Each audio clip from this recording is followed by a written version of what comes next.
Bien-aimés dans les Seigneurs, aujourd'hui nous lisons Éphésiens chapitre 6, nous commençons à partir du verset 11.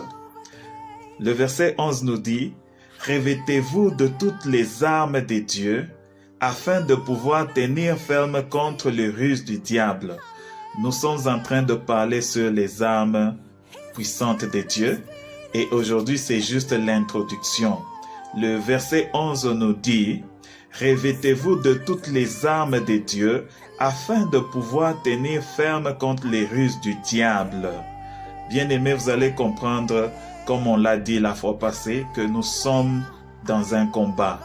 Et pour tout combat, il faut être armé pour faire face. Et ici, Paul est en train de nous dire que nous devons nous revêtir des armes de Dieu afin de pouvoir tenir ferme contre les ruses du diable. Le diable est trop rusé et il utilise plusieurs techniques, plusieurs stratégies. Et pour faire face dans ce combat, la parole de Dieu nous dit que nous devons nous revêtir de toutes les armes de Dieu. Toutes les armes de Dieu sans pour autant négliger une arme. Il faut se munir de toutes les armes de Dieu.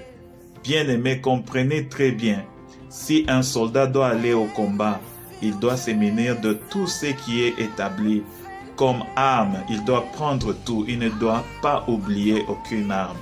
C'est de la même sorte que nous, les chrétiens, lorsque nous devons faire le combat spirituel, nous devons nous munir des armes de Dieu. Et Paul est en train de nous dire que nous devons nous revêtir de toutes les armes de Dieu afin de pouvoir tenir ferme contre ces ruses du diable. Le verset 12 nous dit « Car nous n'avons pas à lutter contre la chair et le sang. » Le combat que nous sommes en train de faire n'a rien à voir avec la chair, n'a rien à voir avec la personne physique. Nous ne luttons pas contre la chair et le sang, mais contre les dominations, contre les autorités, contre les princes de ce monde des ténèbres, contre les esprits méchants dans le lieu céleste. Bien-aimés, vous allez voir la liste ici qu'on est en train de mentionner ici. Les types d'ennemis, des ennemis de combat spirituel. Vous allez voir qu'il n'y a pas une personne physique. Tous ces gens qu'on a énumérés ici sont des entités spirituelles. On nous a énuméré ici les dominations, les autorités, les princes de ce monde des ténèbres, les esprits méchants dans les lieux célestes. Ça n'a rien à voir avec une personne physique. Toutes ces entités, ce sont des êtres spirituels. Donc vous allez voir que dans le combat que nous sommes en train de faire sur la terre pendant que l'on vit, ces entités spirituelles entrent dans la vie des gens, prennent contrôle de la vie des gens et commencent à opérer. Et lorsque vous êtes en train de faire le combat spirituel, même si vous avez en face de vous une personne que vous connaissez, mais vous devez comprendre que ce sont ces entités ici qu'on a énumérées qui sont en train d'influencer la vie de cette personne.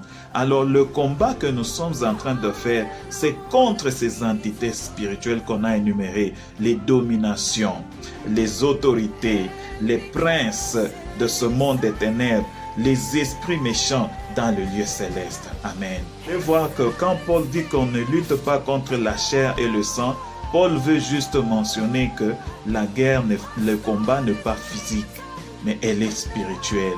Et Paul nous énumère les entités spirituelles avec qui on est en train de faire ce combat. C'est pourquoi dans le verset 13, Paul continue et dit « C'est pourquoi prenez toutes les armes de Dieu, toutes les armes de Dieu, sans pour autant laisser une arme. Prenez toutes les armes de Dieu, afin de pouvoir résister dans les mauvais jours et tenir ferme après avoir tout surmonté. » Amen, amen. Donc, toutes les armes de Dieu, nous allons parler des armes de Dieu, une après une. On va énumérer les armes de Dieu, voir comment les armes sont utiles au combat. Mais ça, ce n'était qu'une introduction. Bien-aimés, c'est pourquoi nous devons nous tous nous armer de ces armes spirituelles, car le combat est là. Chacun est en train de faire face à ce combat spirituel. Est-ce que tu es suffisamment armé pour faire face à ce combat? Si tu manques une arme, ça serait ton point faible. Ton point faible sera lorsque tu n'as pas toutes les armes de Dieu. Et c'est même grave si tu n'as aucune arme avec toi. Là, c'est même grave. Alors nous devons faire un effort pour se munir, pour avoir toutes les armes de Dieu, comme Paul nous dit. Que le Seigneur nous bénisse et qu'il nous donne cette grâce d'avoir toutes ces armes en nous afin de tenir ferme dans le mauvais jour. Que Dieu vous bénisse.